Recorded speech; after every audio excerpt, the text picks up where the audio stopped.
हैं अभी हम सिंपल प्रेजेंट टेंस, जिसमें मैंने पहले भी पॉजिटिव सेंटेंस का अलग से डाला हुआ है वीडियो, पर यहाँ पर मैं पॉजिटिव और नेगेटिव इंट्रोगेटिव तीनों को एक साथ कंबाइन कर ले रही हूँ ताकि जो है एक ही वीडियो में ये सारी चीजें कवर हो जाए।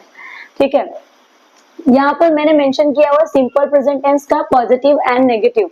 रिमेंबर नॉर्मली 4 टाइप्स के टेंसेस होते हैं, मींस कि होते तो 3 है, present, past and future, but उनके भी हर एक के 4 टाइप्स होते हैं। बट अगर हम देखने जाए कि ये सिंपल प्रेजेंट टेंस भी एक पार्ट होता है जिसको रेयरली लोग काउंट करते हैं, एक के साथ में इंडेफिनिट के साथ में मर्ज कर देते हैं, बट इसका अपना ही एक टाइप होता है। इसलिए मैं कहती हूँ कि अगर आपको टेंसेस को डेप्थ में सीखना है तो आप जो है 5 टाइप को सीखें, simple present, present indefinite, present continuous, present perfect and present perfect continuous. Similarly ऐसे ही सारे टेंसेस के होते हैं, पास्ट के भी फ्यूचर के भी। यहाँ पर हम बात करते हैं सिंपल प्रेजेंट टेंस के पॉजिटिव एंड नेगेटिव। यहाँ मैंने ऑलरेडी मेंशन कर दिया हुआ है कि what is mean by the helping verb. तो जो प्रेजेंट टेंस जो होता है ना, सिंपल प्रेजेंट टेंस, उसकी सहायक क्रिया मींस हेल्पिंग वर्ब होती है इज, एम, आर। ठीक है, मैंने ऑलरेडी इसका एक वीडियो बना रखा है कि किसके साथ इज यूज होता है, किसके साथ एम, किसके साथ आर। फिर भी मैं बता दूं कि इज जो है वो सिंगल पर्सन के लिए होता है, और एम होता है पर्टिकुलर आई के लिए, और आर होता है प्लूरल के लिए। ठीक है, क्लियर? तो अब यहाँ पे नेगेटिव बनाने के लिए इज के साथ नॉट लगा देंगे, एम के साथ नॉट और आर के साथ नॉट। इतना क्लियर हुआ? ठीक है, नेक्स्ट आते हैं हम पॉजिटिव और नेगेटिव का। हम पहले फॉर्मूला जान लेंगे। तो पॉजिटिव जो सेंटेंस होता है जिसको सकारात्मक कहते हैं, हिंदी में सकारात्मक वाक्य होता है, और नेगेटिव को कहते हैं नकारात्मक। Is that clear? ठीक है, तो सकारात्मक मीन्स पॉजिटिव को अगर हम देखते हैं तो उसका जो फॉर्मूला होता है वो होता है सब्जेक्ट, जिसको हम कर्ता भी कहते हैं। ठीक है, सब्जेक्ट प्लस आता है इज, एम और आर, जो कि हमारी क्या हो गई, सहायक क्रिया। ठीक है, इज, एम, आर के बाद आता है ऑब्जेक्ट, जिसको हम कर्म कहते हैं। ठीक है, कर्म क्यों कहते हैं? कर्ता जो सेंटेंस में कर रहा है वो कर्म।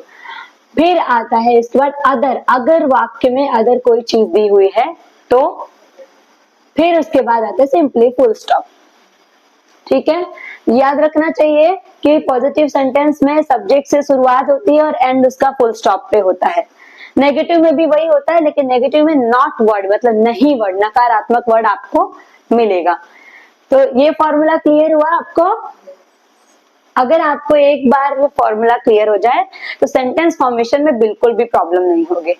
ठीक है, सिमिलरली अब हम इसमें क्या करेंगे, नेगेटिव का भी फॉर्मूला देख लेते हैं। इसमें सेम इसी की तरह ही होगा, सब्जेक्ट रहेगा हमारा, फिर उसके बाद is, am, are helping verb, and then after क्या प्लस हो जाएगा, नॉट। यही वो वर्ड है जो सेंटेंस को नेगेटिव बताता है, नॉट, नेवर। फिर आगे आ जाता है हमारा object, and then other plus full stop, खत्म। ठीक है, अब ये चीज जब आपके माइंड में भरा रहेगा तो आपके दिमाग से फटाफट सेंटेंस जो है हिंदी से इंग्लिश में कन्वर्ट हो जाएगा। जैसे एक हम एग्जाम्पल ले लेते हैं इसका कि छात्र कक्षा में है।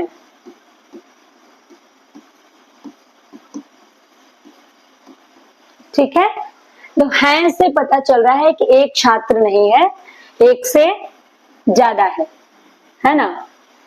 तो अब यहाँ पर हमें ना इसको बिठाना है, जो हमारा फॉर्मूला है उसको। तो सब्जेक्ट कौन है, कक्षा में कौन है, ये हमारा क्या हुआ, सब्जेक्ट। ठीक है, अब इसके अकॉर्डिंग हमें इज, एम, आर लगाना है। तो हमारा जो करता है वो प्लूरल है, छात्र बहुत सारे हैं, तो हमने क्या चूज कर लिया, आर। फिर आता है ऑब्जेक्ट, वो कहाँ पर है, कोई वस्तु नहीं दिखा रही है, तो अदर में कक्षा में है वो, तो हम आ जाएंगे कक्षा में ये हमारा ओबी हो गया, मीन्स की ऑब्जेक्ट या अदर। क्लियर? आगे कोई और चीज नहीं है तो हम इतना ही ट्रांसलेट कर देंगे। तो ट्रांसलेशन आप यहाँ पर देख लीजिए, सब्जेक्ट के अकॉर्डिंग हमने क्या बताया, छात्र मीन्स स्टूडेंट्स, स्टूडेंट्स। अब यूजर के अकॉर्डिंग हमने क्या चूज किया, आर।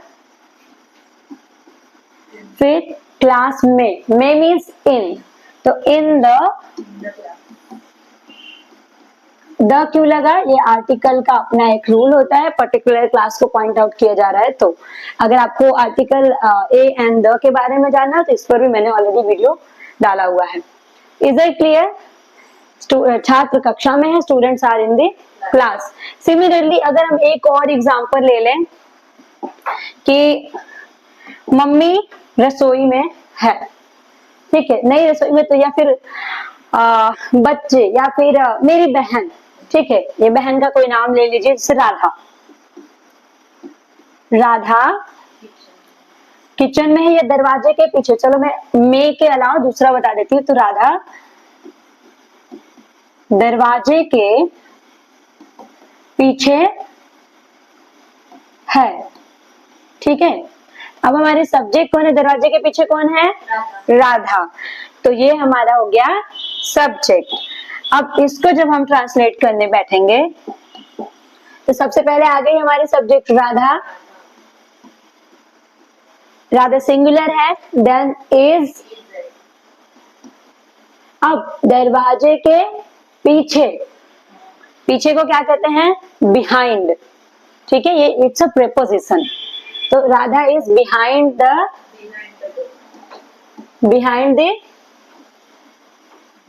डोर। क्लियर? ऐसे हमें हिंदी में जब दिमाग में चले तो फटाफट से सोच लेने का, सब्जेक्ट ये है, इज एम आर के अकॉर्डिंग चूज कर लो और ऑब्जेक्ट डाल के सेंटेंस फॉर्म कर दो। ऑफ कोर्स इनिशियल फेज पे थोड़ा तो मतलब लगता है वक्त, लेकिन हलवा थोड़ी है है ना, और पत्थर भी नहीं है कि दांत से टूट ना सके, और हलवा भी नहीं है कि डालते ही मुंह में निकल जाओ। थोड़ा वक्त लगता है, बट प्रैक्टिस मेक्स परफेक्ट।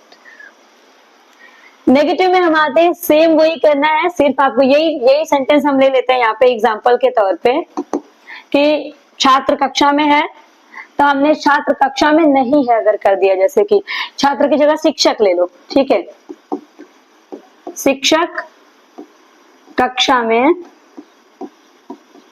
नहीं है। तो फिर हम यहाँ पे शिक्षक है ना पर्टिकुलर, तो हम यहाँ पे क्या ले लेंगे, टीचर्स। आप टीचर्स भी कर सकते हो एंड द टीचर्स भी कर सकते हो, ठीक है, सिंपली ट्रांसलेट करवा रहे हो, अदरवाइज आप द टीचर लिखो, पॉइंट आउट किया जाता है टीचर्स को, पर्टिकुलर एक ग्रुप को पॉइंट किया जा रहा है, दैट्स व्हाई द टीचर्स भी होता है। तो teachers are not correct in the class. Very good, clear? Similarly हम सेकेंड सेंटेंस ले लेते हैं, किशन बगीचे में नहीं है।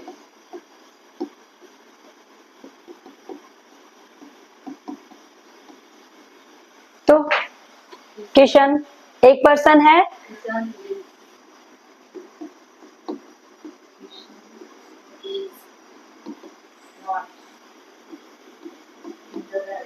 करेक्ट इन द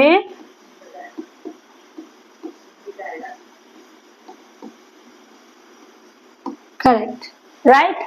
तो ये आसान है कि नहीं कन्वर्ट करना, ये है सिंपल प्रेजेंट टेंस का पॉजिटिव और नेगेटिव सेंटेंस। क्लियर हुआ? कोई इसमें डाउट है? Sure, okay. तो इससे रिलेटेड देखिए मैंने एक बनाया हुआ है, ट्रांसलेट इनटू इंग्लिश। ये आपको ट्राई करना है, ठीक है, इसके बाद आपको ये सेंटेंस ट्राई करना है, इसके अलावा ये आपको यहीं पे ट्राई करना है, इसके अलावा मैं आपको सेंटेंसेस दूंगी घर के लिए। Fine, okay. सो नेक्स्ट अभी मैं स्टार्ट करूंगी इंट्रोगेटिव सेंटेंस।